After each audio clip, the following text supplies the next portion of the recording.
আসসালামু আলাইকুম প্রিয় শিক্ষার্থী, আশা করি সকলে ভালো আছো।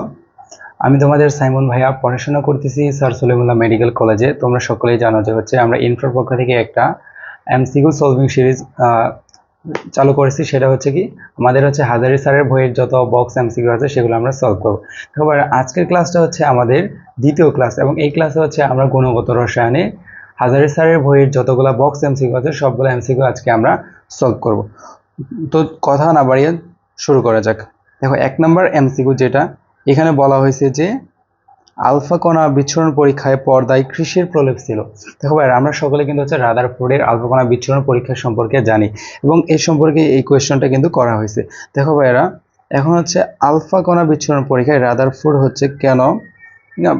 কেন কোনো একটা পদার্থের প্রলেপ দিলেন। উনি মূলত দেখতে চাইছিলেন যে উনি যে আলফা পার্টিকেলটা ছড়লেন, এটা কি সেই স্বর্ণের পাতকে ভেদ করে যাচ্ছে নাকি যাচ্ছে না। যদি ভেদ করে যায়, তাহলে সেটা পর্দার উপর পড়ে এক ধরনের আলো সৃষ্টি করবে, এবং যে এই যে আলো সৃষ্টিকারী বা আলোক বিচ্ছুরণকারী যে পদার্থগুলো না, এদেরকে বলা হয়েছে অনুপ্রভা সৃষ্টিকারী পদার্থ। অর্থাৎ রাদারফোর্ড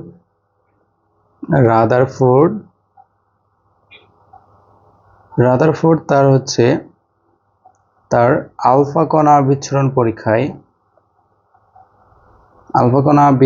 পরীক্ষায় যে বিচ্ছুরণ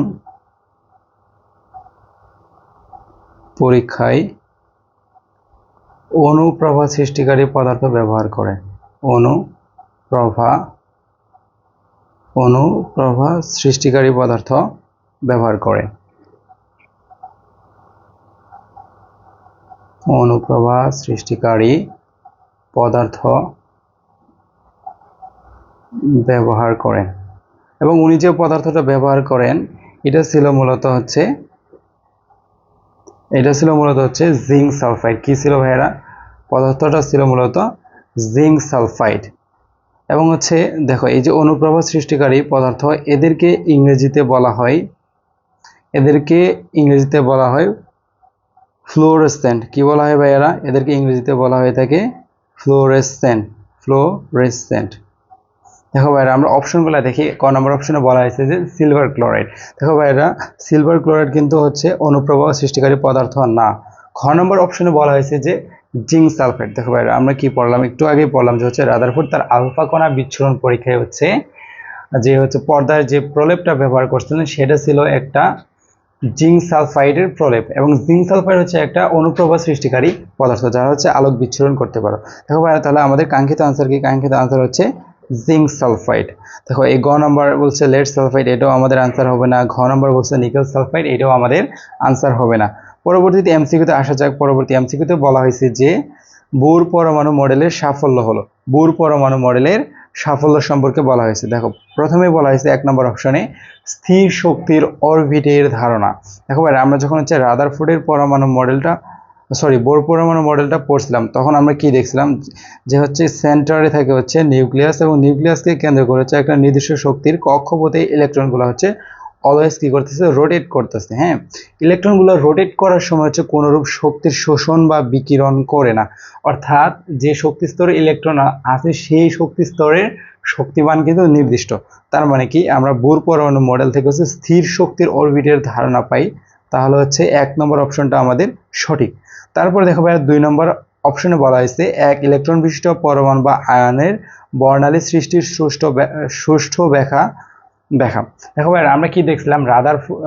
বোর পরমাণু মডেলের যে সাফল্য দেখছিলাম, সেখানে আমরা দেখছিলাম যে বোর পরমাণু মডেলের একটা সাফল্য এক ইলেকট্রন বিশিষ্ট পরমাণু বা আয়নের বর্ণালী সৃষ্টির সুষ্ঠু ব্যাখ্যা সে দিতে পারে। সো আমাদের 2 নম্বর অপশনটাও সঠিক। 3 নম্বর অপশনটা দেখি ভাইয়ারা। 3 নম্বর অপশনে বলা হয়েছে যে হাইড্রোজেন পরমাণুর ব্যাসার্ধ নির্ণয়। এবার আমরা বোরের পরমাণু মডেল ব্যবহার করে হাইড্রোজেন পরমাণুর যে ব্যাসার্ধ, এটা আমরা নির্ণয় করতে পারি, এবং এই যে ব্যাসার্ধটাকে এটাকে বলা হয়েছে বোর ব্যাসার্ধ। কি বলা হয়ে থাকে ভাইয়ারা? এটাকে আমরা বোর ব্যাসার্ধ বলে থাকি। বোর ব্যাসার্ধ। তাহলে ভাইয়ারা, 3টা অপশনই আমাদের রাইট। 1, 2, 3। এখন ভাইয়ারা, আমরা যদি ক নম্বরে দেখি। ক নম্বরে বলা হয়েছে যে 1 ও 2। তার মানে এটা আমাদের আনসার না, কারণ কি, আমাদের আনসার 1, 2 ও 3, এবং এটা আছে ঘ নম্বরে। তাহলে আমাদের কাঙ্ক্ষিত আনসার কি ভাইয়ারা? কাঙ্ক্ষিত আনসার ঘ নম্বর। 3 নম্বর এমসিকিউতে আসা যাক। 3 নম্বর এমসিকিউতে বলা হয়েছে যে 3 নম্বর এমসিকিউতে বলা হয়েছে বর্ণালী সৃষ্টির জন্য, বর্ণালী সৃষ্টির বেলায় কোন সমীকরণটি প্রযোজ্য। দেখো ভাইয়ারা, বর্ণালী কখন সৃষ্টি হয়? ধরো এটা আমাদের হচ্ছে একটা অ্যাটমের সেন্টারে ধরলাম আমরা ধনাত্মক চার্জ অর্থাৎ নিউক্লিয়াস, এবং এর চারদিকে হচ্ছে কি, চারদিকে হচ্ছে ইলেকট্রনের কক্ষপথ।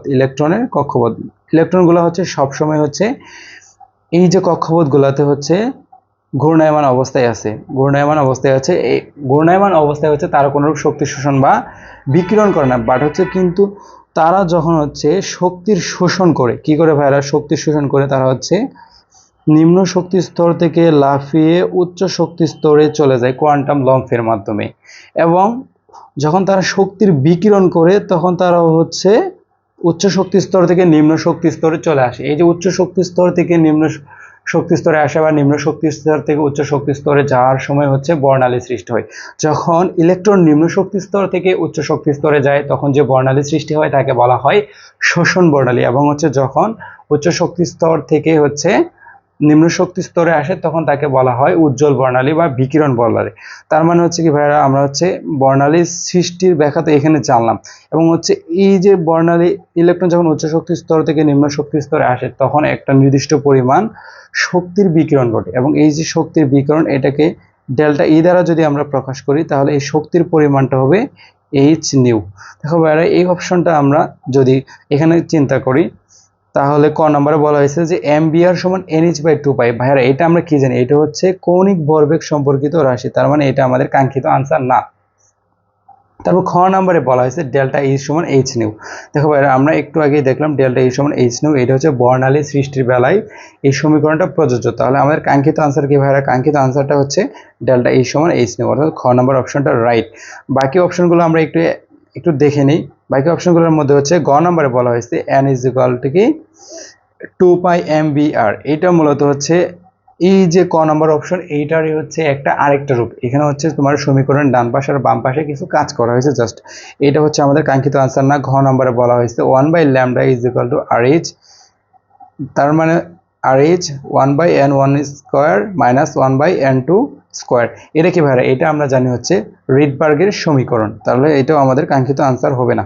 পরবর্তী এমসিকিউতে আসা। পরবর্তী এমসিকিউতে বলা হয়েছে যে 4 নম্বর এমসিকিউ, হাইড্রোজেন পরমাণুর প্রথম কক্ষপথে ইলেকট্রনের শক্তি E1 হলে তৃতীয় কক্ষপথে ইলেকট্রনের শক্তি কত হবে? দেখো ভাইয়েরা, আমরা জানি হচ্ছে এনতম কক্ষপথে হাইড্রোজেন পরমাণুর ক্ষেত্রে এনতম কক্ষপথের ইলেকট্রনের শক্তি হয় এনতম কক্ষপথে ইলেকট্রনের শক্তি হয় U1/n1²। U1/n²। এইখানে হচ্ছে n এর মানটা কি হবে ভাইরা? n এর মানটা হচ্ছে আমাদের যে শক্তি স্তরের কথা বলা হয়েছে সে শক্তি স্তরের কথা।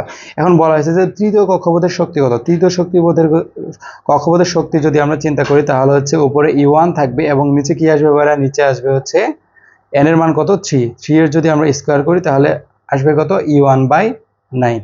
দেখো ভাইরা, এই অপশনটা কোথায় আছে? এই অপশনটা যদি আমরা চিন্তা করি যে হচ্ছে ক নম্বরেই বলা হয়েছে যে E1/9, তাহলে হচ্ছে ভাইরা আমাদের কাঙ্ক্ষিত আনসার হচ্ছে E1/9। এখন আসো 5 নম্বর এমসিকিউতে। 5 নম্বর এমসিকিউতে বলা হয়েছে যে ডি ব্রগলির সমীকরণ কোনটি? আচ্ছা, আমরা কি জানি ভাইরা, ডি ব্রগলির হচ্ছে একটা সমীকরণ আছে, এটা হচ্ছে ইলেকট্রনের কণা ধর্ম এবং হচ্ছে তরঙ্গ দৈর্ঘ্যের মধ্যে হচ্ছে সম্পর্ক স্থাপন করে, এবং এইটা হচ্ছে λ = h/mb। ল্যামডা কি? h/mb। ভাইয়ারা, আমরা কি জানি হচ্ছে যে ল্যামডা হচ্ছে কি ইলেকট্রনের তরঙ্গ ধর্ম। ল্যামডা হচ্ছে ইলেকট্রনের তরঙ্গ ধর্ম, এবং হচ্ছে এই যে এমবি দ্বারা আমরা কি জানি ভাই? এমবি হচ্ছে ইলেকট্রনের ভরবেগকে নির্দেশ করে। দেখো ভাই, এক পাশে হচ্ছে তরঙ্গ আর এক পাশে হচ্ছে ভরবেগের ধর্ম, অর্থাৎ এক পাশে তরঙ্গ ধর্ম আর এক পাশে হচ্ছে কণা ধর্ম। তার মানে হচ্ছে কি আমাদের ডি ব্রগলির যে সমীকরণ এটা হবে λ = h/mb। গ নম্বর অপশন, এটা হচ্ছে কাঙ্ক্ষিত আনসার। পরবর্তী এমসিকিউতে আসা যাক। পরবর্তী এমসিকিউ 6 নম্বরে বলা হয়েছে যে নিচের কোনটির ক্ষেত্রে বর্ণালীর বেলায় বুরের মতবাদ প্রযোজ্য? দেখো ভাই, আমরা কি একটু আগে দেখে আসলাম যে বুরের মতবাদ প্রযোজ্য কোন ক্ষেত্রে? এক ইলেকট্রন বিশিষ্ট পরমাণু বা আয়নের ক্ষেত্রে। তো ভাইয়ারা আমরা যদি দেখি হাইড্রোজেন প্লাস ক নম্বরে বলা হয়েছে হাইড্রোজেন প্লাস, তার মানে কি আমরা জানি হাইড্রোজেনে থাকেই মাত্র একটা ইলেকট্রন, সে যদি একটা ইলেকট্রন ত্যাগ করে দেয় তাহলে সেইখানে 0টা ইলেকট্রন থাকে। তার সুতরাং আমরা বলতে পারি যে ক নম্বর অপশনের ক্ষেত্রে হচ্ছে হাইড্রোজেনের ক নম্বর অপশনের ক্ষেত্রে হচ্ছে বোরের মতবাদটা প্রযোজ্য না। খ নম্বর অপশনে দেখো ভাইরা, খ নম্বর অপশনে বলা হয়েছে হিলিয়াম প্লাস। ভাইরা আমরা কি জানি হিলিয়ামের সর্বশেষ শক্তি স্তরে ইলেকট্রন আছে 2টা, সেইখান থেকে যদি সে একটা ইলেকট্রন ত্যাগ করে দেয় তাহলে হচ্ছে হিলিয়াম প্লাস আয়নের ক্ষেত্রে সর্বশেষ শক্তি স্তরে ইলেকট্রন থাকবে একটা। আর আমরা কি জানি ভাই, এক ইলেকট্রন বিশিষ্ট পরমাণু বা আয়নের ক্ষেত্রে হচ্ছে বোরের মতবাদটা প্রযোজ্য হয়। তাহলে হচ্ছে আমাদের মানে আমরা যে আনসারটা যাচ্ছি সেই আনসারটা কি হবে? সেই আনসারটা হচ্ছে আমাদের খ নম্বর, অর্থাৎ হিলিয়াম প্লাস।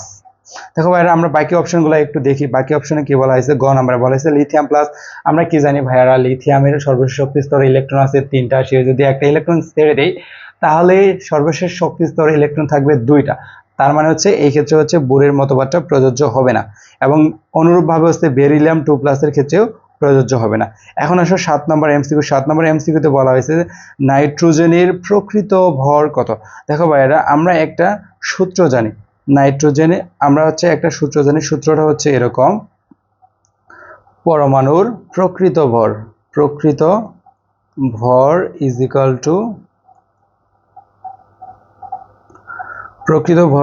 টু হচ্ছে আণবিক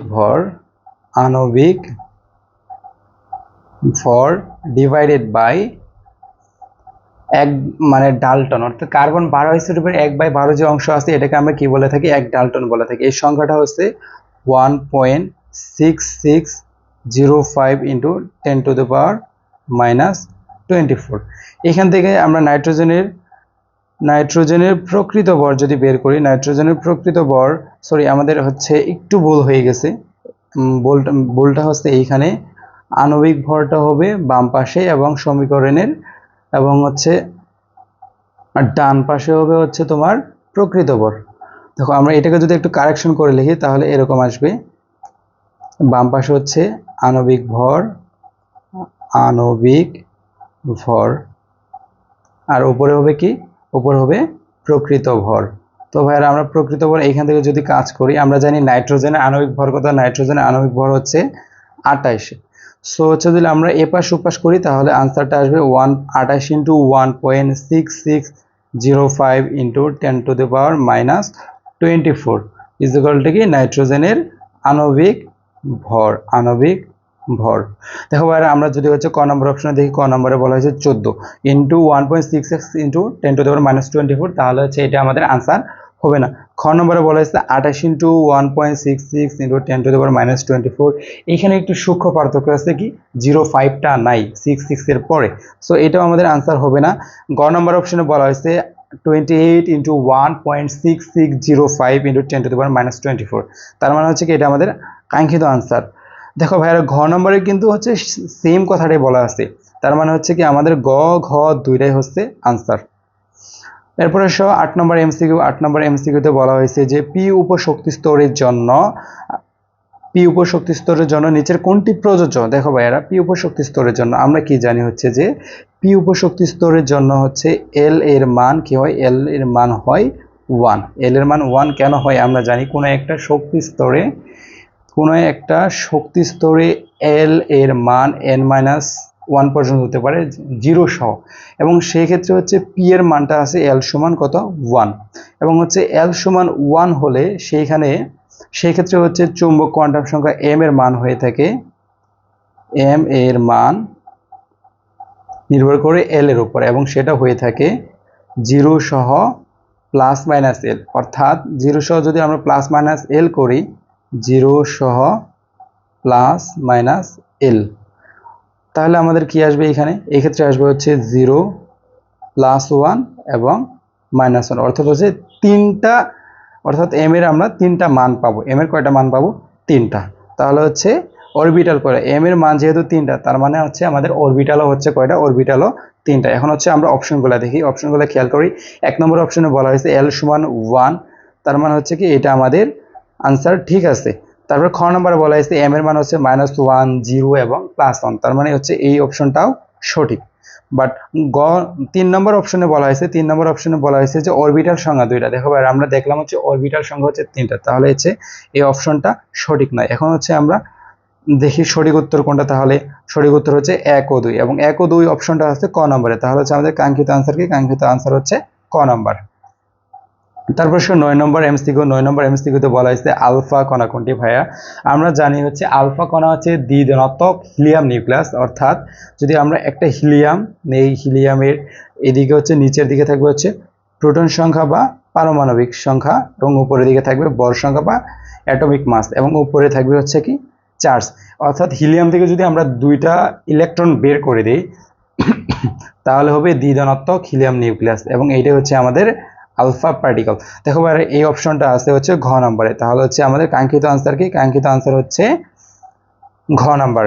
এরপরে 10 নম্বর এমসিকিউ, 10 নম্বর এমসিকিউতে বলা হয়েছে যে পি উপশক্তি স্তরে মোট কয়টি অরবিটাল আছে বা বিদ্যমান? আমরা কি জানি ভাইয়ারা, উপশক্তি স্তরে অরবিটাল সংখ্যা নির্ভর করে এল এর মানের উপর, এবং পি এর ক্ষেত্রে এল এর যে মান কত হয়, এল এর মান হচ্ছে 1, এবং এল এর মানের উপর নির্ভর করে আবার হচ্ছে অরবিটাল সংখ্যা। অরবিটাল সংখ্যা কত হয়ে থাকে? অরবিটাল সংখ্যা হয়ে থাকে 2l + 1। অরবিটাল সংখ্যা হয় এল এর মানের উপর নির্ভর করে 12 + 1 সংখ্যক। তাহলে হচ্ছে ভাই পি এর ক্ষেত্রে এল এর মান কত? 1, 2 × 1 + 1, তাহলে হচ্ছে অরবিটাল সংখ্যা কত আসছে ভাইরা? অরবিটাল সংখ্যা আসতেছে হচ্ছে 3। তাহলে দেখো ভাইরা আমরা অপশনগুলো দেখি। ক নম্বরে বলা হয়েছে 1, তার মানে এটা আমাদের আনসার না। খ নম্বরে বলা হয়েছে 3, তাহলে আমাদের কাঙ্ক্ষিত আনসার কি বা প্রত্যাশিত আনসারটা হচ্ছে খ নম্বর, অর্থাৎ পি উপশক্তি স্তরে মোট 3টা অরবিটাল বিদ্যমান। দেখো 11 নম্বর এমসিকিউটা দেখো, 11 নম্বর এমসিকিউতে বলা হয়েছে পি অরবিটালের আকৃতি কিরূপ? ভাইরা আমরা জানি হচ্ছে পি অরবিটালের আকৃতি হচ্ছে ডাম্বেল আকৃতির। এটা হচ্ছে খ নম্বর অপশনে আছে, তাই হচ্ছে আমাদের আনসার হচ্ছে কি খ। এখন হচ্ছে গোলাকৃতি। ভাই আমরা কি জানি, গোলাকৃতি হচ্ছে এস অরবিটালের ক্ষেত্রে প্রযোজ্য। এস অরবিটালের আকৃতি কি ভাইরা? এস অরবিটালের আকৃতি হচ্ছে গোলাকৃতির। এরপর আসো ডাবল ডাম্বেল কার ক্ষেত্রে প্রযোজ্য ভাইরা? ডাবল ডাম্বেল প্রযোজ্য হচ্ছে ডি অরবিটালের ক্ষেত্রে। কার ক্ষেত্রে প্রযোজ্য? D orbital. এরপরে 12 নম্বর এমসিকিউ, 12 নম্বর এমসিকিউতে বলা হয়েছে যে ডি উপশক্তি স্তরে মোট অরবিটাল কয়টি? ভাইয়ারা সেম আগের এমসিকিউর মতোই হচ্ছে, আমরা জানি ডি এর ক্ষেত্রে এল এর মান কত? ডি এর ক্ষেত্রে এল এর মানটা হচ্ছে, ডি এর ক্ষেত্রে এল সমান হয়ে থাকে 2। তাহলে ডি এর ক্ষেত্রে অরবিটাল সংখ্যা কত হবে? অরবিটাল যদি এম বের করি আমরা, এম হবে তোমার 2l + 1 সংখ্যক, অর্থাৎ এল এর জায়গায় কত বসাবো আমরা ভাইরা? এল এর জায়গায় বসাবো 2। যদি আমরা কাজ করি আমাদের আনসার আসবে হচ্ছে 5। দেখো অপশনগুলো আমরা দেখি। ক নম্বরে বলা হয়েছে 1, তার মানে এটা আনসার হবে না। খ নম্বরে বলা হয়েছে 3, এইটাও আনসার হবে না। গ নম্বরে বলা হয়েছে যে 5, তাহলে আমাদের প্রত্যাশিত আনসার কি? গ নাম্বার, যেখানে হচ্ছে ডি উপশক্তি স্তরে মোট 5টা অরবিটাল থাকে। এরপর আসো 13 নম্বর এমসিকিউ, 13 নম্বর এমসিকিউতে বলা হয়েছে এফ উপশক্তি স্তরে মোট অরবিটাল কয়টা? ভাইয়ারা সেম কোয়েশ্চেন। এফ অরবিটালের ক্ষেত্রে এল এর মান কত? এল সমান কত? এল সমান হচ্ছে হয়ে থাকে 3। এল সমান কত? 3, তাহলে হচ্ছে 12 + 1 যদি আমরা করি, এখানে আনসার কত আসবে? 12 + 1 করলে আনসার আসবে 2 × 3 + 1, অর্থাৎ 7। দেখো ভাইয়ারা এই 7 কথাটা আছে হচ্ছে গ নম্বর অপশনে, তাহলে হচ্ছে আমাদের প্রত্যাশিত আনসার কি ভাইয়ারা? প্রত্যাশিত আনসার হচ্ছে 7, অর্থাৎ গ নম্বর। এরপর আসলে 14 নম্বর এমসিকিউ, 14 নম্বর এমসিকিউতে বলা হয়েছে কোন অরবিটালটি অবাস্তব হবে? দেখো ভাইয়ারা আমরা কি জানি, অরবিটাল হয়ে থাকে, দেখো এন এর মানের উপর যদি অরবিটাল নির্ভর করে তাহলে অরবিটাল হয়ে থাকে n - 1 পর্যন্ত, n - কি 1 পর্যন্ত, এবং এটা হচ্ছে কি এল এর মান। এল সমান কি হয় ভাইয়ারা? আমরা জানি এল সমান 0 সহ n-1, 0 সহ n-1। দেখো ভাইয়ারা আমরা হচ্ছে যদি n এর মান, তো এখানে n এর মান কি কি দেওয়া আছে? 3 আছে, আর 2 আছে, আর 4 আছে। যদি আমরা n এর মান 3 বসাই, n এর মান 3 বসাইলে হচ্ছে আমরা পাবো হচ্ছে 3 - 1 = কি 2। এল এর মান 2, অর্থাৎ 0 সহ n-1, 0 সহ, তাহলে কি হবে? তাহলে আমরা কি পাইলাম? 0, 1 এবং 2। যদি আমরা এন এর মান 4 বসাই তাহলে এল কি পাবো আমরা, যদি এন সমান 4 হলে এল এর মান হবে আমাদের 4 মাইনাস 1 0 সহ, এবং এই ক্ষেত্রে হচ্ছে আমরা 4টা ভ্যালু পাবো 0 1 2 এবং 3। এই ক্ষেত্রে হচ্ছে 0 হলে আমরা জানি হচ্ছে এস অরবিটাল, এবং হচ্ছে 1 হলে পি অরবিটাল, এবং 2 হলে হচ্ছে ডি অরবিটাল, এবং 3 হলে সেটা হয় এফ অরবিটাল। দেখো ভাইয়ারা এখন আসো ক নম্বরে বলা হয়েছে 3s অরবিটাল। দেখো ভাইয়ারা 3s অরবিটাল সম্ভব, এটা আমরা জানি, তার মানে এটা হচ্ছে বাস্তব, এটা আমাদের আনসার হবে না। খ নম্বরে বলা হয়েছে 2d। ভাইয়ারা দেখো যদি n এর মান আমরা 2 বসাই তাহলে কি পাই, n সমান 2 হলে l এর মান আমরা পাই হচ্ছে, l এর মান পাই হচ্ছে 1 2 মাইনাস 1, তার মানে কি হচ্ছে এখানে 1 পাইতেছি, আর কি পাইতেছি 0, এবং হচ্ছে 0 এর জন্য হচ্ছে আমরা জানি s, এবং হচ্ছে 1 এর জন্য কি, 1 এর জন্য হচ্ছে p। তাহলে হচ্ছে কি ভাইয়ারা 2 বা দ্বিতীয় শক্তি স্তরে হচ্ছে কি আমরা ডি অরবিটাল পাবো, অবশ্যই পাবো না, কারণ কি এটা, তাহলে হচ্ছে কি এটা হচ্ছে আমাদের অবাস্তব, তার মানে এটাই আমাদের কাঙ্ক্ষিত আনসার। এরপর দেখো গ নাম্বার বলেছে 3b। দেখো ভাই আমরা জানি 3p অরবিটাল সম্ভব, এবং 4f অরবিটালও সম্ভব। পরবর্তীতে আসো 15 নম্বর এমসিকিউ। 15 নম্বর এমসিকিউতে বলা হয়েছে কোন অরবিটালের শক্তি সবচেয়ে বেশি। এখন অরবিটালের শক্তিমাত্রা নির্ভর করে হচ্ছে প্রধান শক্তি স্তর এবং উপশক্তি স্তরের উপর। এখন আসো দেখো 4s এর ক্ষেত্রে আমরা জানি এখানে শক্তি যদি আমরা নির্ণয় করি 4 প্লাস s এর ক্ষেত্রে আমরা জানি হচ্ছে s এর শক্তিমান কত হয় 0, তাহলে এখানে কাজ করলে কত আসতেছে আমাদের 4। এবং 3p এর ক্ষেত্রে যদি আমরা চিন্তা করি 3 হচ্ছে প্রধান শক্তি স্তরের শক্তিমান, এবং p এর হচ্ছে জানি আমরা p এর শক্তিমানটা কত হয়ে থাকে 1, এই দুইটা যোগ করলেও আমরা হচ্ছে 4 পাইতেছি। এবং 3d এর ক্ষেত্রে যদি আমরা চিন্তা করি এই ক্ষেত্রে শক্তিমানটা আসবে হচ্ছে 3 প্লাস d এর জন্য 2 অর্থাৎ 5, এবং হচ্ছে 4f এর কথা যদি আমরা চিন্তা করি এই ক্ষেত্রে হচ্ছে শক্তিমানটা হবে 4 প্লাস f এর জন্য আমরা কত দিব, f এর জন্য হচ্ছে 3 দিব, এবং হচ্ছে এই ক্ষেত্রে হচ্ছে আমাদের ভ্যালুটা আছে 7। তার মানে হচ্ছে এই ক্ষেত্রে কোন অরবিটালের শক্তি সবচেয়ে বেশি হলো ভাইয়ারা, সবচেয়ে বেশি শক্তি হলো 4f অরবিটালের। এরপর আসো 16 নম্বর এমসিকিউ। 16 নম্বর এমসিকিউতে বলা হয়েছে উপশক্তি স্তরের ইলেকট্রন ধারণ ক্ষমতা নির্ণয়ের সূত্র কোনটি। ভাইয়ারা আমরা জানি হচ্ছে একটা উপশক্তি স্তরের টোটাল অরবিটাল থাকে হচ্ছে কত, টোটাল অরবিটাল থাকে হচ্ছে 12 প্লাস 1 সংখ্যক। তাহলে ভাইয়ারা একটা অরবিটালে আমরা জানি সর্বোচ্চ 2টা ইলেকট্রন থাকতে পারে।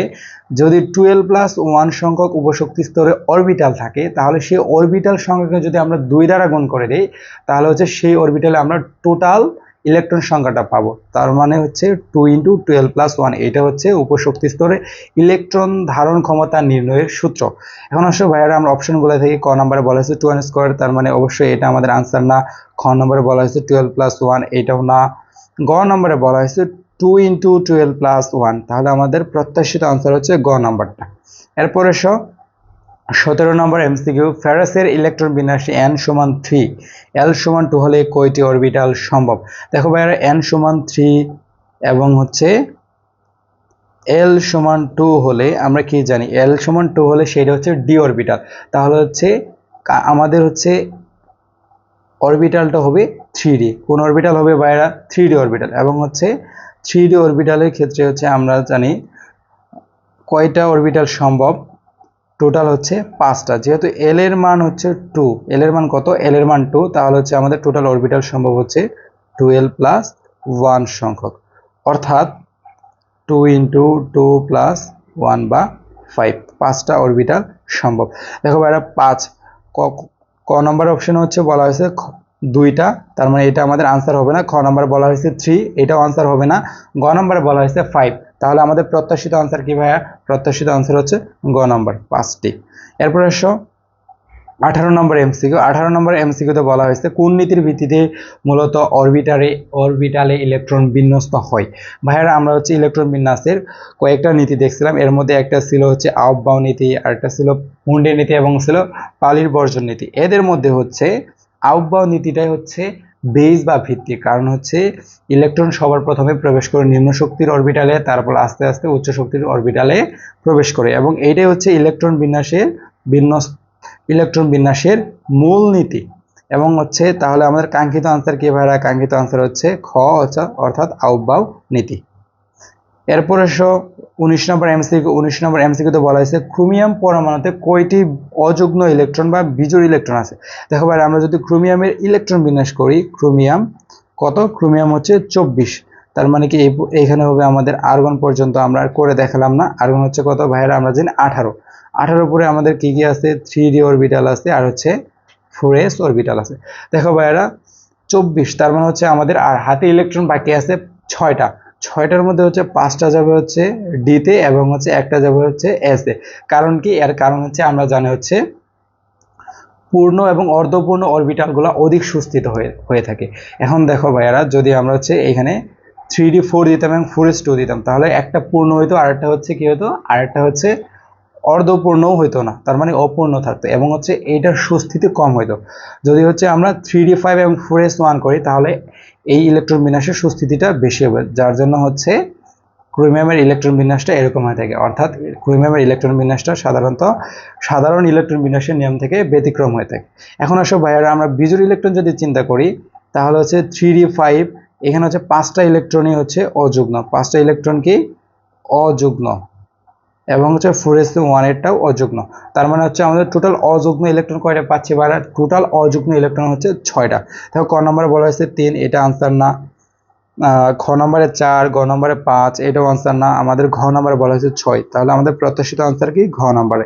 এরপর আসো 20 নম্বর এমসিকিউ। 20 নম্বর এমসিকিউতে বলা হয়েছে যে নিচের কোন অঞ্চলের রশ্মির শক্তি সবচেয়ে বেশি।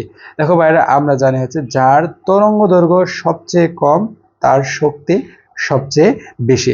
এখন আসো এর মধ্যে মানে এখানে অপশনগুলো আমরা দেখি। ক নম্বরে বলা হয়েছে ইউভি রশ্মি, ইউভি রশ্মি। খ নম্বরে বলা হয়েছে ভিজিবল রে, গ নম্বরে বলা হয়েছে ইনফ্রারেড, ঘ নম্বরে বলা হয়েছে রেডিও ওয়েভ। দেখো ভাইরা এদের মধ্যে সবচাইতে তরঙ্গ দৈর্ঘ্য কম হচ্ছে ইউভি রে, তার মানে হচ্ছে আমাদের শক্তি সবচেয়ে বেশি কি কোন রশ্মির হবে, শক্তি সবচেয়ে বেশি হবে হচ্ছে ইউভি রশ্মির। তাহলে আমাদের প্রত্যাশিত আনসার কি, প্রত্যাশিত আনসার হচ্ছে ক নম্বর ইউভি রে। এরপর আসো 21 নম্বর এমসিকিউ। 21 নম্বর এমসিকিউতে বলা হয়েছে কোন রশ্মির তরঙ্গ সংখ্যা বেশি, কোন রশ্মির তরঙ্গ সংখ্যা বেশি। দেখো ভাইয়ারা আমরা তরঙ্গ সংখ্যার একটা সূত্র জানি, তরঙ্গ সংখ্যা মিউ বার সমান সমান কি 1/λ। যার ল্যামডা বড় তার তরঙ্গ সংখ্যা কম, যার হচ্ছে ল্যামডা ছোট তার তরঙ্গ সংখ্যাও বেশি। এখন আসো এই ক্ষেত্রে হচ্ছে ইউভি, ক নম্বরে বলা হয়েছে যে ইউভির হচ্ছে তরঙ্গ দৈর্ঘ্য আমরা জানি কম। তারপর খ নম্বরে বলা হয়েছে আইআর এর তুলনায় হচ্ছে বা ইনফ্রারেডের তুলনায় হচ্ছে ইউভির কম। আবার গ নম্বরে বলা হয়েছে রেড রে বা হচ্ছে লাল রশ্মি, এটার তরঙ্গ দৈর্ঘ্য কিন্তু ভিজিবল রে এর মধ্যে, এটা হচ্ছে ইউভির থেকে বেশি। আর ঘ নম্বরে বলা হয়েছে এক্স রে। ভাইয়েরা আমরা জানি হচ্ছে এই 4টা অপশনের মধ্যে এক্স রে এর হচ্ছে তরঙ্গ দৈর্ঘ্য সবচেয়ে কম, তার মানে হচ্ছে তরঙ্গ সংখ্যা কার সবচেয়ে বেশি হবে, অবশ্যই তরঙ্গ সংখ্যা বেশি হবে কার, এক্স রে। আমাদের প্রত্যাশিত আনসার হচ্ছে ঘ নম্বর। এরপর আসো 22 নম্বর এমসিকিউ। 22 নম্বর এমসিকিউতে বলা হয়েছে কোন রশ্মির তরঙ্গ দৈর্ঘ্য হচ্ছে 820 ন্যানোমিটার, 820 ন্যানোমিটার, এবং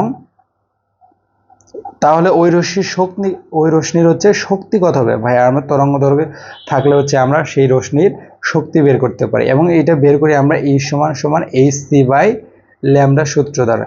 এক্ষেত্রে যদি আমরা হচ্ছে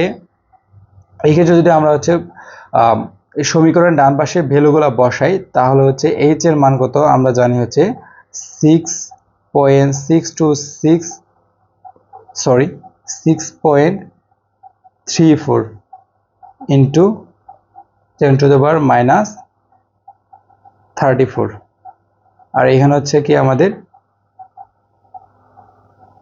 স্লাইডটা একটু এই পাশে লিখি আমরা।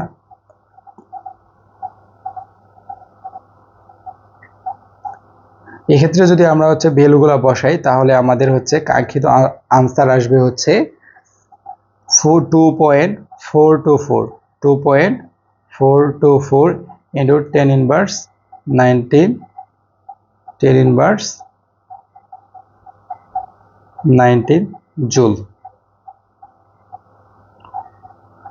দেখো এই অপশনটা এটা হচ্ছে যদি আমরা চিন্তা করি এই ভ্যালুটা হচ্ছে ক নাম্বার আছে, তাহলে আমাদের কাঙ্ক্ষিত আনসার কি ভাইরা, কাঙ্ক্ষিত আনসারটা হচ্ছে ক নাম্বার। এরপর আসো 23 নম্বর এমসিকিউ। 23 নম্বর এমসিকিউতে বলা হয়েছে কোন রশ্মির তরঙ্গ দৈর্ঘ্য আংস্ট্রং। ল্যামডা ইজ ইকুয়াল কত বলা আছে? 7000 আংস্ট্রং। ভাইয়ারা আমরা আংস্ট্রং যদি হচ্ছে মিটারে কনভার্ট করি তাহলে হচ্ছে 7000 ইন্টু, আমরা জানি এক আংস্ট্রং সমান সমান হচ্ছে 10 ইনভার্স 10 মিটার, অর্থাৎ 7 ইন্টু 10 ইনভার্স 7 মিটার। এটা হচ্ছে আমাদের তরঙ্গ দৈর্ঘ্য। এটা হচ্ছে কি আমাদের তরঙ্গ দৈর্ঘ্য। এখন হচ্ছে বলা হয়েছে যে তরঙ্গ সংখ্যা মিউ বার সমান কত? মিউ বার সমান হোয়াট? এটা যদি করি আমরা 1 বাই ল্যামডা করে দেবো। জাস্ট কি করব? 1 বাই ল্যামডা। এটা যদি করি 1 ডিভাইডেড বাই 7 ইন্টু 10 ইনভার্স 7। এটা যদি করি হচ্ছে আমাদের আনসার আসবে হচ্ছে 14.28 into 10 to the power 3 10 to the power 3। দেখো ভাইয়েরা, এই ক্ষেত্রে আমরা হচ্ছে আরেকটা কাজ করে নিতে পারি। এটা কি আমাদের আসবে 10 টু দ্য পাওয়ার, না সরি, এটা হচ্ছে ক্যালকুলেশনটা অ্যাকচুয়ালি একটু ভুল হয়ে গেছে। এটা যদি আমরা সেন্টিমিটারে নেই তাহলে আমাদের হিসাব করাটা সুবিধা হবে। এটা হচ্ছে মিটারে গেল, তাহলে ভাইরা সেন্টিমিটারে একটু কম আসবে। দেখো সেন্টিমিটারে যদি আমরা করি তাহলে হচ্ছে এইখানে আসবে হচ্ছে ল্যামডা ইজ ইকুয়াল আসবে হচ্ছে 7 ইন্টু 10 ইনভার্স 5, এবং হচ্ছে এই 10 ইনভার্স 5টা যদি আমরা এইখানে বসাই তাহলে আমাদের আসবে হচ্ছে 14.28 into 10 to the power 3 per centimetre.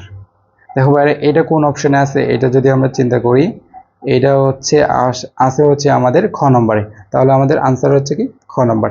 এরপর আসো 24 নম্বর এমসিকিউ। 24 নম্বর এমসিকিউতে বলা হয়েছে হাইড্রোজেন পরমাণুর বর্ণালীর কোন সিরিজটি দৃশ্যমান আলোর পরিসরে হয়? দেখো ভাইরা, আমরা জানি হচ্ছে লাইমেন, যেটা লাইমেন এইটা হয়ে থাকে হচ্ছে সাধারণত ইউভি অঞ্চলে, এবং হচ্ছে বামার যেটা এটা হয়ে থাকে হচ্ছে সাধারণত ভিজিবল অঞ্চলে বা দৃশ্যমান অঞ্চলে। আর বাকি যতগুলো আছে বাকিগুলো হচ্ছে কোথায়? বাকিগুলো হচ্ছে আমাদের অবলোহিত বা হচ্ছে আয়ার অঞ্চলে। তাহলে আমাদের কি প্রত্যাশিত আনসার হচ্ছে গ নম্বর, বামার। এরপর আসো 25 নম্বর এমসিকিউ। 25 নম্বর এমসিকিউতে বলা হয়েছে যে mu bar is equal to RH into 1 divided by n1 square minus 1 divided by n2 square. এই সমীকরণের মধ্যে লাইমেন সিরিজের জন্য n সমান হোয়াট? লাইমেন সিরিজের জন্য n সমান হোয়াট না, তো অ্যাকচুয়ালি এটা হবে n1 সমান হোয়াট। দেখো বারে n1 হচ্ছে কি? হচ্ছে n1 হচ্ছে যে মানে ইলেকট্রন উচ্চ শক্তি স্তরে উচ্চ শক্তি স্তর হতে যে শক্তি স্তরে আসতেছে সেই শক্তি স্তরের n এর মান। তো ভাইয়ারা লাইমেন সিরিজের জন্য হচ্ছে n1 এর ভ্যালুটা হয় 1।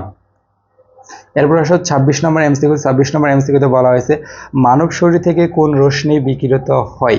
মানব শরীর থেকে কোন রশ্মি বিকিরিত হয়? দেখো ভাইয়ারা, এটা একটা মুখস্থ পড়া, এবং হচ্ছে এইটার আনসার হচ্ছে মিডল আয়ার। আমরা জানি হচ্ছে আয়ারকে হচ্ছে তিনটা অঞ্চলে বা তিনটা জোনে ভাগ করা হয়েছে। একটা হচ্ছে নিয়ার আয়ার, আরেকটা হচ্ছে মিডল আয়ার, আরেকটা হচ্ছে ফার আয়ার। মিডল আয়ারের যে রেঞ্জটা হয় এটা হয়ে থাকে 8 থেকে 12 মাইক্রোমিটার, 8 থেকে 12 মাইক্রোমিটার। এরপর আসো 27 নম্বর এমসিকিউ।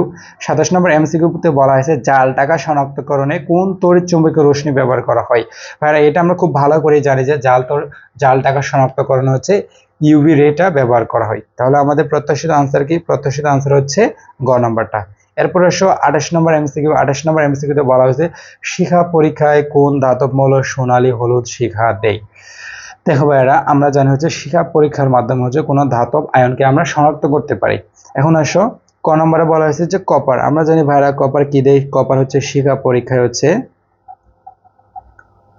নীলাভ বর্ণ ধারণ করে। নীলাভ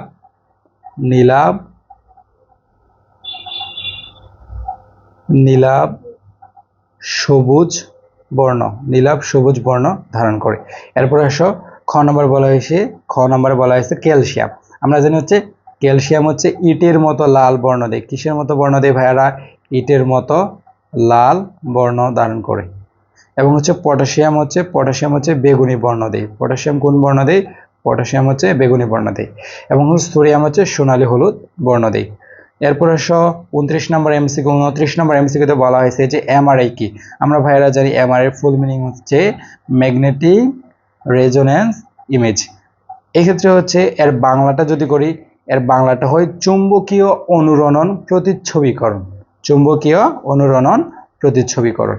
30 নম্বর এমসিকিউতে আসো। 30 নম্বর এমসিকিউতে বলা হয়েছে যে 30 নম্বর এমসিকিউতে বলা হয়েছে কোন লবণের দ্রাব্যতা এস সমান দেওয়া আছে হচ্ছে 5 গ্রাম পার লিটার। 5 গ্রাম পার লিটার। 5 গ্রাম পার লিটার বলা হয়েছে যে সম্পৃক্ত দ্রবণে 400 মিলিলিটার সম্পৃক্ত দ্রবণ, অর্থাৎ কি দ্রবণের আয়তন দেওয়া আছে। দ্রবণের আয়তন হচ্ছে 400 মিলিলিটার বা 0.4 লিটার। এখন আসলে বলা হয়েছে যে ওই লবণে বা ওই লবণের দ্রবণে কত গ্রাম লবণ আছে। আমরা কি জানি দ্রাব্যতা S ইজ ইকুয়াল টু দ্রব ডিভাইডেড বাই দ্রবণ। এটা হচ্ছে গ্রাম পার লিটার বা মোল পার লিটারের ক্ষেত্রে প্রযোজ্য। এখন আসলে আমরা যদি দ্রবের পরিমাণটা বের করি, দ্রবের পরিমাণকে যদি আমরা W দিয়ে প্রকাশ করি, W ইজ ইকুয়াল টু হবে দ্রাব্যতা হচ্ছে কত, আমাদের দ্রাব্যতা হচ্ছে 5 এবং হচ্ছে আমাদের কি দ্রবণের আয়তন হচ্ছে 0.4। এটাকে যদি আমরা গুণ করি তাহলে আসে হচ্ছে 2 গ্রাম। অর্থাৎ 400 মিলিলিটার সম্পৃক্ত দ্রবণে কত গ্রাম লবণ আছে? 2 গ্রাম লবণ আছে। তাহলে আমাদের আনসার কি? গ নাম্বার।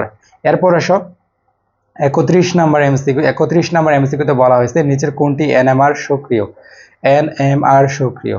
এনএমআর সক্রিয় পরমাণু হচ্ছে তারাই যাদের মধ্যে হচ্ছে বিজোড় সংখ্যক প্রোটন বা নিউট্রন আছে।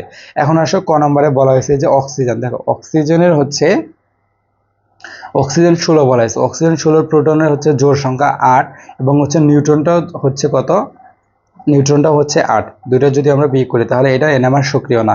এরপর আসো খ নাম্বার। খ নম্বরে দেখো কার্বন 12 বলা হয়েছে। এই ক্ষেত্রে হচ্ছে কার্বনের প্রোটন সংখ্যা হচ্ছে 6, এটাও জোড় সংখ্যা এবং হচ্ছে ভর সংখ্যা হচ্ছে 12। এই ক্ষেত্রে এখান থেকে যদি আমরা হচ্ছে প্রোটন সংখ্যা বাদ দিয়ে নিউট্রন সংখ্যা আসে 6, এটা হচ্ছে জোড় সংখ্যা, এটাও আনসার হবে না। গ নম্বরে বলা হয়েছে সালফার 32। এই ক্ষেত্রে হচ্ছে প্রোটন এবং নিউট্রন উভয় হচ্ছে জোড়, তার মানে হচ্ছে এটা এনএমআর সক্রিয় হবে না। ঘ নম্বরে দেখো, ঘ নম্বরে হচ্ছে বলা হয়েছে হাইড্রোজেন 1 এবং হচ্ছে হাইড্রোজেন 1 এর ক্ষেত্রে হচ্ছে প্রোটন কিন্তু হচ্ছে একটা, তার মানে হচ্ছে প্রোটন হচ্ছে বিজোড় সংখ্যক, তাই হচ্ছে এটা এনএমআর সক্রিয় হবে।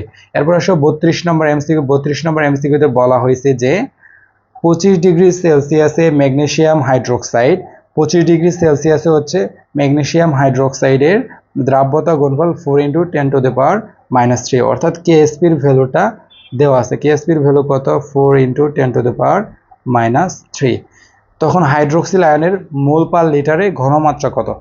মোল পার লিটারে ঘনমাত্রা। এখন হচ্ছে আমরা বিক্রিয়াটা একটু লিখে ফেলি। ম্যাগনেসিয়াম হাইড্রোক্সাইড এর দ্রাব্যতা যদি আমরা এস ধরি, ম্যাগনেসিয়াম 2 + 2 × হাইড্রোক্সিল মাইনাস, তাহলে ম্যাগনেসিয়ামের দ্রাব্যতা হবে এস, হাইড্রোক্সিলের দ্রাব্যতা হবে 2s। এই ক্ষেত্রে হচ্ছে দ্রাব্যতা গুণফল আসবে হচ্ছে KSP = হচ্ছে 4s³। যদি আমরা হচ্ছে সমীকরণে এপাশ ওপাশ করি তাহলে কি আসবে? KSP = হচ্ছে 4 × 10⁻³ কি 4s³। আমরা যদি কাটাকাটি করি হচ্ছে এইখানে আমরা পাবো হচ্ছে s = ঘনমূল অফ 10⁻³। এখানে কাজ করলে আমরা পাবো 10⁻1।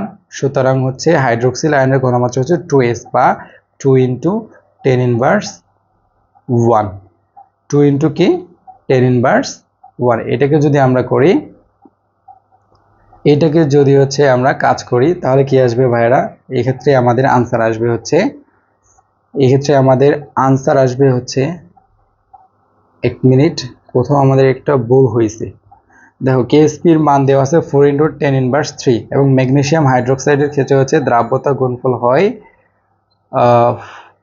4s³। ঠিক আছে, এটা আমাদের 4s³ ঠিক আছে। এক্ষেত্রে যদি আমরা কাজ করি এই পাশে হচ্ছে 4 কাটা, ঠিক আছে। আর হচ্ছে s³ কি থাকে? আমাদের s³ থাকে 10⁻³ যদি আমরা s এর ভ্যালুটা বের করি, s এর ভ্যালুটা আসে হচ্ছে 10⁻1। এস এর ভ্যালুটা আছে হচ্ছে 10 ইনভার্স 1। যে তাহলে হচ্ছে আমাদের হাইড্রোক্সিল আয়নের ঘনমাত্রা কি আসবে, হাইড্রোক্সিল আয়নের ঘনমাত্রা আসবে 2 ইন্টু 10 ইনভার্স 1। দেখো কিন্তু ভাইয়ারা 2 ইন্টু 10 ইনভার্স 1 কিন্তু হচ্ছে আমাদের অপশনেই নাই। দেখো এই এই ক্ষেত্রে হচ্ছে আনসারটা অ্যাকচুয়ালি ভুল আছে, আনসারটা কি আছে, ভুল আছে। আমাদের কারেক্ট আনসার হচ্ছে 2 ইন্টু 10 ইনভার্স 1, এটা মনে রাখো একটু। এরপরে 33 নম্বর এমসিকিউ। 33 নম্বর এমসিকিউ বলা হয়েছে 25 ডিগ্রি সেলসিয়াসে অ্যালুমিনিয়াম সালফেটের দ্রাব্যতা এস হলে এর আয়নিক গুণফল কোনটি হবে। ভাইয়ারা দেখো, আয়নিক গুণফল যদি আমরা বের করি, প্রথম হচ্ছে অ্যালুমিনিয়াম সালফেটকে যদি আমরা ভাঙি, Al2SO4 3, এটাকে যদি আমরা ভাঙি, অ্যালুমিনিয়াম সালফেটকে যদি আমরা ভাঙি, তাহলে কি আসবে, 2 ইন্টু অ্যালুমিনিয়াম 3 প্লাস, আর নিচে হবে, আর হবে কি 3 ইন্টু SO4 2 মাইনাস। এটা দেখো ভাইয়া, আমরা যদি কাজ করি তাহলে হচ্ছে এর আয়নিক গুণফল কত হবে, এর আয়নিক গুণফলটা হবে দেখো আয়নিক গুণফলটা যদি আমরা লিখি অ্যালুমিনিয়াম অ্যালুমিনিয়াম অ্যালুমিনিয়াম 3 প্লাস, এই ক্ষেত্রে কি হবে 2 ইন্টু SO4 2 মাইনাস এর কিউব। এটা যদি ভাইয়ারা আমরা কাজ করি, এটা কাজ করলে হবে 2s এর স্কোয়ার ইন্টু 3s এর কিউব, এবং এটা কাজ করলে আমাদের আনসার আসবে হচ্ছে 108 s টু দ্য পাওয়ার 5। দেখো ভাইয়ারা 108 s টু দ্য পাওয়ার 5 এটা কোথায় আছে, এটা আছে হচ্ছে ঘ নম্বর অপশনে। এরপর আসলে আমাদের 34 নম্বর এমসিকিউ। 34 নম্বর এমসিকিউতে বলা হয়েছে Ag2C2O4 অর্থাৎ কি সিলভার অক্সালাইটের দ্রাব্যতা S হলে এর দ্রাব্যতা গুণফল কত হবে। দেখো Ag2C2O4 কে যদি আমরা ভাঙি, এরকম আসবে 2 ইন্টু Ag প্লাস, 2 ইন্টু কি Ag প্লাস, এবং হচ্ছে C2O4 2 মাইনাস, C2O4 কি 2 মাইনাস, C2O4 হচ্ছে 2 মাইনাস। এবং এই ক্ষেত্রে যদি আমরা দ্রাব্যতা গুণফল বের করি, কেএসপি হবে তোমার, কেএসপি হবে 4s কিউব। তাহলে আমাদের আনসার কি খ নম্বর। এরপর আসো 35 নম্বর এমসিকিউ। 35 নম্বর এমসিকিউতে বলা হয়েছে নিচের কোনটি অদক্ষেপণের শর্ত। বাইরে আমরা জানি হচ্ছে অদক্ষেপ কখন পড়বে, যখন হচ্ছে আয়নিক গুণফলটা দ্রাব্যতা গুণফল থেকে বেশি হবে। দেখো তো ভাইয়ারা, এই শর্তটা কোথায় আছে, এই শর্তটা আছে হচ্ছে আমাদের ক নম্বরে। তাহলে আমাদের আনসার কি ক নম্বর। এবং হচ্ছে খ নম্বর বলা হয়েছে কেআইপি লেস দেন কেএসপি। এই ক্ষেত্রে হচ্ছে আমরা কি জানি, দ্রবণটা কি হয়, দ্রবণটা হয়ে থাকে অসম্পৃক্ত। দ্রবণটা কি হয়, দ্রবণটা হচ্ছে অসম্পৃক্ত। তার মানে আবার হচ্ছে কেআইপি কেএসপি হলে দ্রবণটা হয় সম্পৃক্ত, এটা আমরা জানি ভাইরা। এরপর আসো 36 নম্বর এমসিকিউ। 36 নম্বর এমসিকিউতে কি বলা হয়েছে, নিচের সমীকরণের মধ্যে এবি এর কেআইপি কোনটি। এবি এর কেআইপি কি হবে ভাইরা, এটা আমরা ভালো করেই জানি। দেখো এখানে বলেই দিচ্ছে এ প্লাস ক্যাটায়ন এবং বি মাইনাস অ্যানায়ন উৎপন্ন হয়েছে। এখন হচ্ছে ভাইরা, এই ক্যাটায়ন এবং অ্যানায়নের হচ্ছে ঘনমাত্রার যে গুণফল উপযুক্ত ঘাত সহ, সেটাই হচ্ছে কি তার আয়নিক গুণফল, এবং এইটা হবে এ প্লাস এর ঘনমাত্রা এবং হচ্ছে বি মাইনাস এর ঘনমাত্রার গুণফল। দেখো ভাইরা, এই অপশনটা মানে এই যে আমরা লিখলাম, এই ঘনমাত্রার গুণফল আছে হচ্ছে ক নম্বর অপশনে, তার মানে হচ্ছে আনসার হচ্ছে ক নম্বর। এরপর এসো 37 নম্বর এমসিকিউতে বলা হয়েছে A2B3 এর দ্রাব্যতা S হলে এর কেএসপি কোনটি। ভাইরা A2V3 এটাকে যদি আমরা ভাঙি, তাহলে কি পাবো হচ্ছে আমরা 3 ইন্টু, সরি, এটা হবে আমাদের 2 ইন্টু A3 প্লাস এবং হচ্ছে 3 ইন্টু B2 মাইনাস। এক্ষেত্রে যদি আমরা কাজ করি, দ্রাব্যতা কত আসবে, দ্রাব্যতা যদি S ধরি, এক্ষেত্রে হচ্ছে 2SS, এখানে হচ্ছে 3SS। যদি কাজ করি আমাদের আনসার আসবে হচ্ছে 108 s টু দ্য পাওয়ার 5, অর্থাৎ গ নাম্বার হচ্ছে আমাদের আনসার। এরপর 38 নম্বর এমসিকিউ। 38 নম্বর এমসিকিউতে বলা হয়েছে ক্যালসিয়াম ফ্লোরাইডের দ্রাব্যতা হচ্ছে 0.0002 মোল পার লিটার হলে এর কেএসপি কত।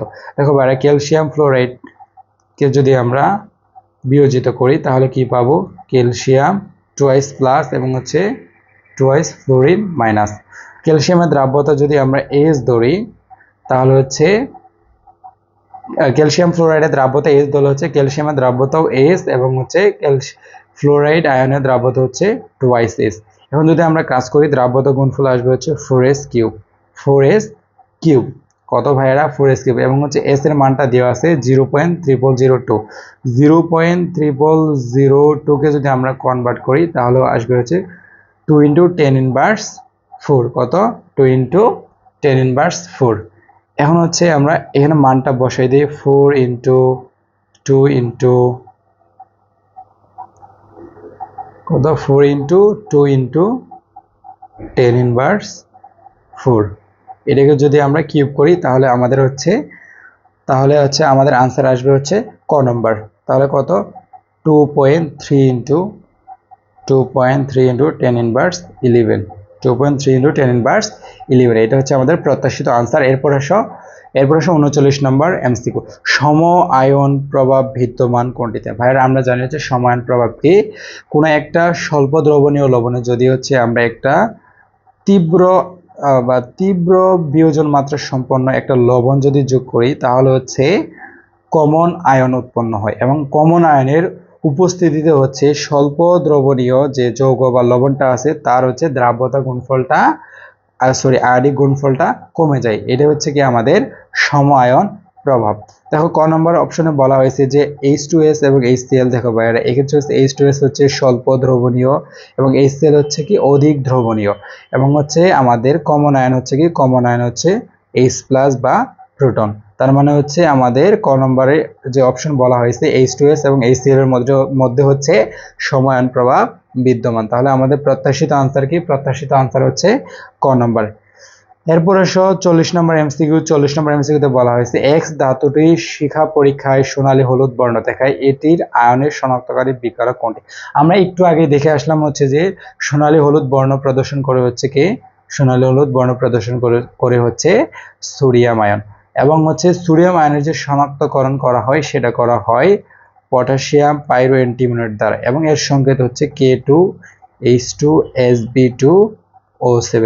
দেখো ক নম্বরে বলা হয়েছে যে K2H2SB2O7, তাহলে হচ্ছে আমাদের আনসার কি? আনসার হচ্ছে ক নম্বর। এরপর আসো 41 নম্বর এমসিকিউ। 41 নম্বর এমসিকিউতে বলা হয়েছে নিচের An+ আয়ন হবে কোনটি? দেখো বলা হয়েছে যে An+ আয়নটা হচ্ছে পটাশিয়াম ফেরোসায়ানাইডের সাথে বিক্রিয়া করে সাদা বর্ণের অধক্ষেপ দেয়। দেখো ভাইরা আমরা যখন আয়ন শনাক্তকরণ করছিলাম তখন হচ্ছে দেখছিলাম হচ্ছে পটাশিয়াম ফেরোসায়ানাইডের সাথে হচ্ছে একটা যৌগ হচ্ছে সাদা অধক্ষেপ দেয়, সেটা হচ্ছে কি জিঙ্ক 2+। তাহলে ভাইরা আমাদের প্রত্যাশিত আনসার কি?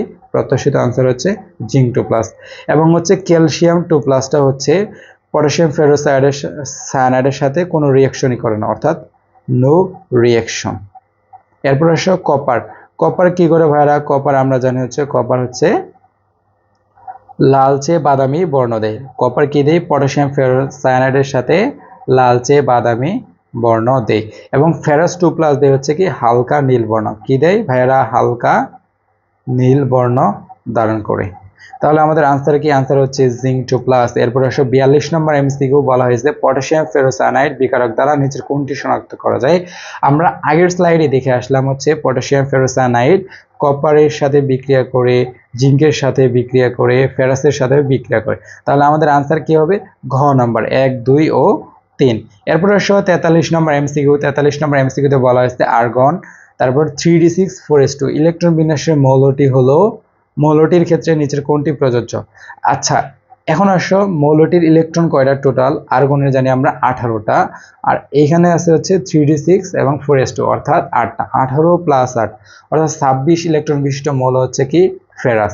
আর ফেরাসের হচ্ছে দুইটা জারণ অবস্থা বিদ্যমান, একটা হচ্ছে +2 আর একটা হচ্ছে +3, অর্থাৎ 1 নম্বর অপশনটা সঠিক। এবং পটাশিয়াম ফেরোসায়ানাইড দ্বারা এদের পার্থক্য করা যায়, অর্থাৎ +2 এবং +3 জারণ অবস্থা, অর্থাৎ ফেরাস আয়ন এবং হচ্ছে ফেরিক আয়নের মধ্যে পার্থক্য করা যায় পটাশিয়াম ফেরোসায়ানাইড দ্বারা। এবং হচ্ছে পটাশিয়াম ফেরোসায়ানাইড যোগ করলে ফেরাস আয়ন ধারণ করে হচ্ছে হালকা নীল বর্ণ, আমরা আগের স্লাইডে দেখলাম হালকা নীল বর্ণ, এবং হচ্ছে Fe3+টা দেয় হচ্ছে গাঢ় নীল বর্ণ। কি দেয়? গাঢ় নীল বর্ণ। তাহলে হচ্ছে খ নম্বরটাও রাইট। এরপর বলা হয়েছে জারণ অবস্থা +3 অধিক স্থায়ী। দেখো জারণ অবস্থা +3 কেন অধিক স্থায়ী বলা হয়েছে? +3 এর ক্ষেত্রে হচ্ছে 3টা ইলেকট্রন সে ত্যাগ করছে, তাহলে হচ্ছে 4s2 থেকে 2টা ইলেকট্রন চলে যাবে এবং 3d6 থেকে একটা ইলেকট্রন চলে যাবে এবং এই ক্ষেত্রে হচ্ছে 3d5 অবস্থা প্রাপ্ত হবে, অর্থাৎ এই ক্ষেত্রে ডি অরবিটালটা হচ্ছে অর্ধপূর্ণ থাকবে, অর্থাৎ বেশি সুস্থিত হবে। তাই হচ্ছে জারণ অবস্থা +3 অধিক স্থায়ী। তার মানে হচ্ছে আমাদের আনসার হচ্ছে 1, 2 ও 3, অর্থাৎ ঘ নাম্বার। এরপর আসো 44 নাম্বার। ক্রোমাটোগ্রাফির মাধ্যম বা দশা কয়টা?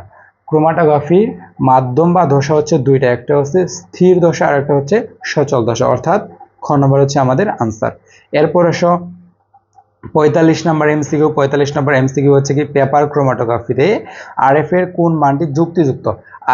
আরএফ মানে হচ্ছে কি রিটেনশন ফ্যাক্টর, এবং এইটা হয়ে থাকে হচ্ছে তোমার দ্রব ও দ্রাবকের অনুপাত একটা, এবং হচ্ছে এর ভ্যালুটা অলওয়েজ, আরএফ এর ভ্যালুটা অলওয়েজ কি হয়, লেস দেন 1 হয়। কি হয়, লেস দেন 1 হয়। দেখো ভাইরা ক নম্বরে বলা হয়েছে 0.15, তাহলে হচ্ছে এটা আমাদের প্রত্যাশিত আনসার। খ নম্বরে বলা হয়েছে 1.0, এটা আমাদের আনসার হবে না। গ নম্বরে 1.5 এটাও না। ঘ নম্বরে 2.0 এটাও না। দেখো ভাইয়ারা, এরই মাধ্যমে শেষ হলো আমাদের আজকের ক্লাস। তোমাদের সকলের জন্য থাকলো দোয়া এবং শুভকামনা, এবং দেখা হচ্ছে তোমাদের সাথে পরবর্তী কোনো ক্লাসে।